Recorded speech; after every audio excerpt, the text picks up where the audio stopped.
Hello viewers, welcome to my channel লোপামুদ্রার শখের ঘর। তো দুর্দান্ত স্বাদের পটল পাসিন্দা রেসিপি নিয়ে আমি আজ চলে এসেছি। যদি চ্যানেলটি এখনও পর্যন্ত সাবস্ক্রাইব করে না থাকে, অনুরোধ রইল চ্যানেলটি সাবস্ক্রাইব করার জন্য। তো নতুন পুরাতন বন্ধু সকলকে জানাই অনেক অনেক স্বাগত আমার চ্যানেলে। তো আজ আমি বানাচ্ছি পটল পাসিন্দা। দুর্দান্ত স্বাদের ভাত, রুটি, পরোটা, পোলাও সবার সাথে কিন্তু একদম জমে যাবে। তো দেখো, এখানে আমি পটল নিয়ে নিয়েছি। পটলগুলো আগেই ধুয়ে নিয়েছি। এখানে 500-র মতো পটল আছে। তো এগুলো আমি একটু করে ছুলে নেব।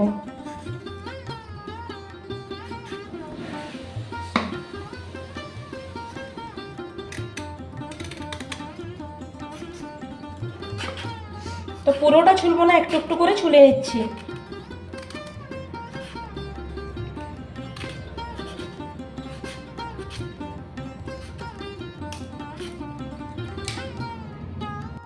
তো পটলগুলো দেখো ছুলে নিয়েছি। এরপর এগুলোকে এইভাবে চিড়িয়ে দেব। চারদিক থেকে আমি চিড়ে দিচ্ছি পটলগুলোর মাঝে মাঝে। একটু করে খোসা রেখে দিয়েছি, দেখতেই পাচ্ছ তোমরা। তো এইভাবে লম্বা লম্বা করে আমি চিড়ে দিচ্ছি চারদিক থেকে।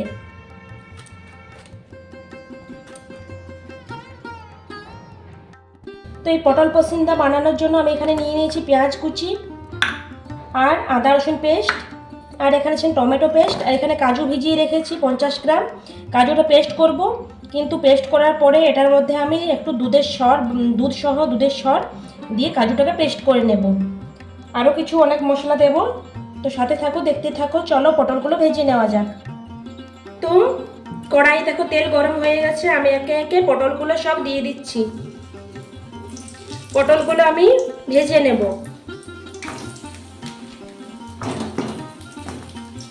পটলগুলো দিয়ে দিলাম। এরপর দিয়ে দিচ্ছি নুন 1 চামচ দিয়ে দিলাম। এবার দেবো হলুদ গুঁড়ো। তো নুন আর হলুদ দিয়ে আমি পটলগুলোকে ভেজে নিচ্ছি।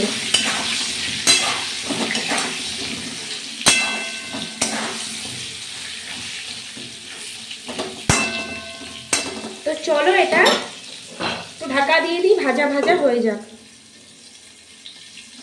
এইদিকে যে বললাম না কাজুটা পেস্ট করে নিই আমি মিক্সারে। দেখো, কাজুটা একবার গুঁড়ো করে নিয়েছি। তার মধ্যে দিয়ে দিলাম দুধের সর সহ দুধ। এটাকে আবার পেস্ট করব। তোমরা যদি লিকুইড দুধ না থাকে, তোমরা চাইলে গুঁড়ো দুধ গরম জলে গুলে দিতে পারো। আর এই কাজু যদি না দিতে চাও, তো কাজুর পরিবর্তে তোমরা দিতে পারো চারমগজ বা সাদা তিল। তো সাদা তিল বা চারমগজ বা পোস্ত, বা তোমরা গুঁড়ো দুধ দিতে পারো কাজুর পরিবর্তে। তোমাদেরকে অনেক রকম টিপস বলে দিলাম, যে কোনো ইচ্ছে তোমরা যেটা ইচ্ছে দিতে পারো কাজুর পরিবর্তে। তো চলো এটা আরেকবার পেস্ট করে নিই। দেখো বন্ধুরা, আমার ওই যে লিকুইড দুধটা সরসহ আর কাজুটা একদম পেস্ট করে নিয়েছি। তো চলো পটলগুলো দেখি ভাজা হলো কিনা। তো চলে এলাম 5 মিনিট পর, ঢাকা খুলে দিলাম। তো দেখো পটলগুলো কিন্তু আমার ভাজা হয়ে গেছে। আমি এটা এবার তুলে নেব পটলগুলোকে। তো দেখো বন্ধুরা, পটলগুলো কিন্তু আমার ভাজা হয়ে গেছে। ওই তেলের মধ্যে আমি দিয়ে দিচ্ছি গোটা গরম মশলা দিয়ে দেবো। লং, এলাচ, দারচিনি দিয়ে দিলাম। এরপর দিয়ে দেবো কেটে রাখা পেঁয়াজ কুচিগুলো। পেঁয়াজ কুচিটা দিয়ে আমি ভালোভাবে পেঁয়াজটা ভেজে নিচ্ছি।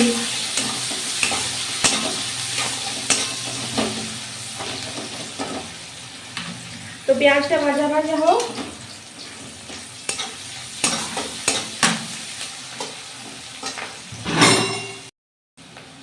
তো দেখো পেঁয়াজটা ভাজা হয়ে গেছে। আমি দিয়ে দিচ্ছি এখানে আদা রসুনের পেস্ট। 1 চামচ আদা রসুনের পেস্ট দিয়ে দিলাম। এরপর আবারও নেড়ে চেড়ে এটা মশলাটা আমি ভেজে নেব।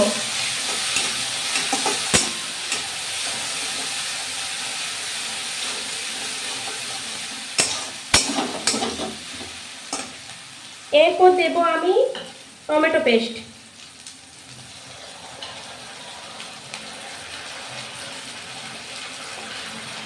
এখানে দিয়ে দিলাম আমি 4 চামচ টমেটো পেস্ট।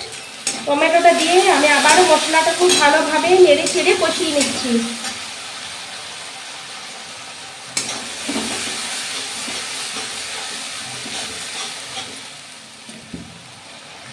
এবার দেব এখানে আমি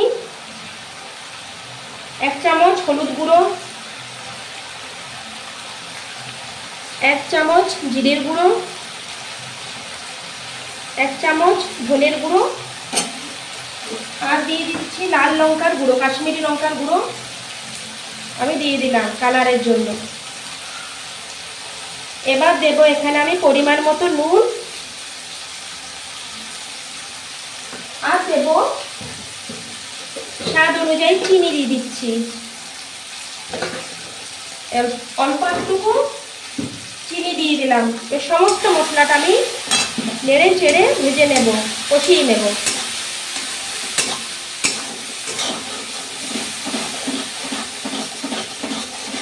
সমস্ত মশলাটা আমি খুব ভালোভাবে কুক করে নিই।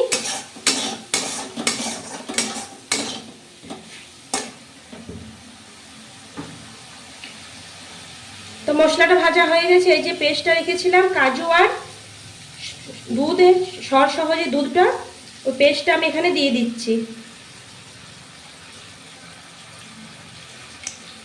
এটাতে একটু জল দিয়ে ধুয়ে দিয়ে দিলাম মিক্সির বাটিটা। এরপর কি তোমাকে কন্টিনিউ নেড়ে যেতে হবে, কারণ কাজু দেওয়া আছে, তো কাজু বাটাটা দিলে না তলায় ধরে যাবার চান্স থাকে। তো ওই জন্য এবারে আমি কন্টিনিউ এটা নেড়ে যাব।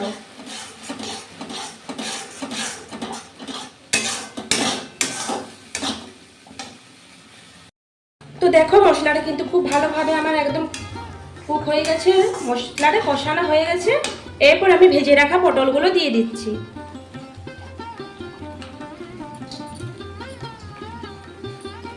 পটলগুলো দিয়ে আমি খুব ভালোভাবে নেড়ে চেড়ে আমি এটা মিশিয়ে নিচ্ছি সমস্ত মশলাটার সাথে। এই পর্যায়ে আমি সমস্ত মশলাটার সাথে পটলগুলো মিশিয়ে নিচ্ছি।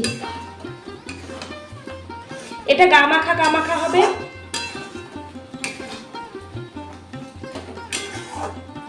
তো একটু জল দিয়ে দিই সামান্য। তো জল দিয়ে আমি একটু নেড়ে চেড়ে এটাকে কুক হতে দিই রান্নাটা। তো এরপর দেখো দিয়ে দিচ্ছি কাঁচা লঙ্কা চেরা দিয়ে দিলাম 4টা 5টা। এরপর দিয়ে দিচ্ছি আমি গরম মশলার গুঁড়ো,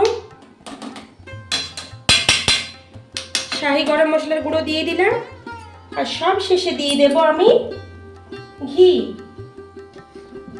সব শেষে দিয়ে দিচ্ছি ঘি, দেশি ঘি, গায়া ঘি দিয়ে দিলাম। এরপর নেড়ে চেড়ে এটা আমি নামিয়ে নেব। রান্নাটা কিন্তু আমার একদম হয়ে গেছে বন্ধুরা। তো পটল পসিন্দা আমার একদম রেডি হয়ে গেছে, রান্নাটা তৈরি হয়ে গেছে। দেখতেই পাচ্ছ বন্ধুরা কীরকম হয়েছে। তো ভাত, রুটি, নান, পরোটা, লুচি যে কোনোর সাথে কিন্তু অসম্ভব সুন্দর লাগে খেতে এটা। আর রান্নাটা কিন্তু দুর্দান্ত স্বাদ। তোমরা অবশ্যই বাড়িতে বানাবে, এটা দারুণ হয়েছে খেতে, অসম্ভব স্বাদ এই পটল পসিন্দা। তো এটা গামাখা আমি রান্নাটা করেছি। তো এবার এটা আমি নামিয়ে নেব। ঠিক আছে, তো চলো নামিয়ে নিই একটা পাত্রের মধ্যে। গ্যাসটা অফ করে দিলাম। তো আমি একটা প্লেটের মধ্যে তুলে নিচ্ছি। তো আমার এই আজকের পটল পসিন্দা রেসিপিটি তোমাদের কীরকম লাগলো অবশ্যই আমাকে কমেন্ট করে জানাবে। যদি ভালো লেগে থাকে তাহলে লাইক, শেয়ার, কমেন্ট করতে ভুলো না। তোমাদের একটা লাইক, একটা কমেন্ট আমাকে আরও ভিডিও বানাতে অনেক অনেক উৎসাহ করে। তো বন্ধুরা অবশ্যই বাড়িতে কিন্তু এইভাবে পটল পসিন্দা বানাবে। দুর্দান্ত হয়েছিল খেতে, আর হয়েও কিন্তু অসম্ভব স্বাদ। তো অবশ্যই কিন্তু একবার বাড়িতে বানাবে। তো বন্ধুরা আজকের মতো ভিডিওটি আমি এখানেই শেষ করছি। আবারও চলে আসব কোনো নতুন ভিডিও নিয়ে তোমাদের সাথে। তো আজকের মতো আমি ভিডিওটি এখানে শেষ করলাম। সবাই ভালো থেকো, টাটা।